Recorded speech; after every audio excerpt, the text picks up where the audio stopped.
The insurrection in Washington, D.C. is over, but the chaos from when a mob stormed the Capitol building will not soon be forgotten. Authorities have arrested more than a dozen people as they identify those that forced their way onto the Senate and House floor.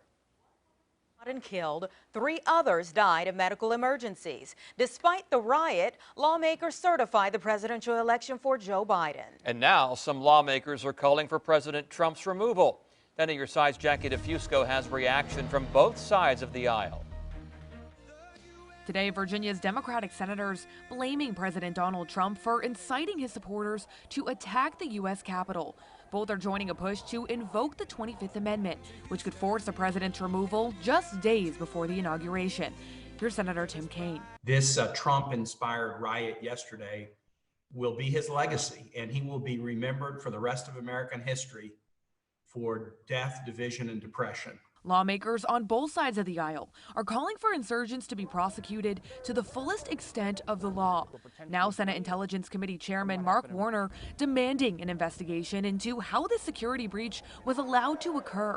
He says the FBI assured him they would be ready, but Warner says the response was an embarrassment. There was no robust plan. Anyone that still questions whether systemic racism exists in our country need only think about what the response would have been if this had been a Black Lives Matter group of protesters. Some conservatives changed their position after the attack, but all 4 Republicans in Virginia's congressional delegation supported at least one objection to counting President-elect Joe Biden's electoral votes. Republican Representative Rob Whitman stands by his decision. I was very specific about saying, let's have the debate. I knew the election was not going to be overturned.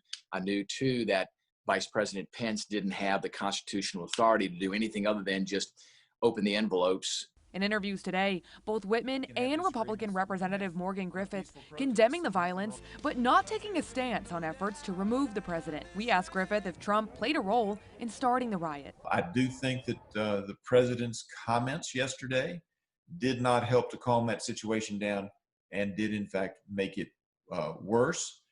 But you cannot blame him for criminal acts. On the top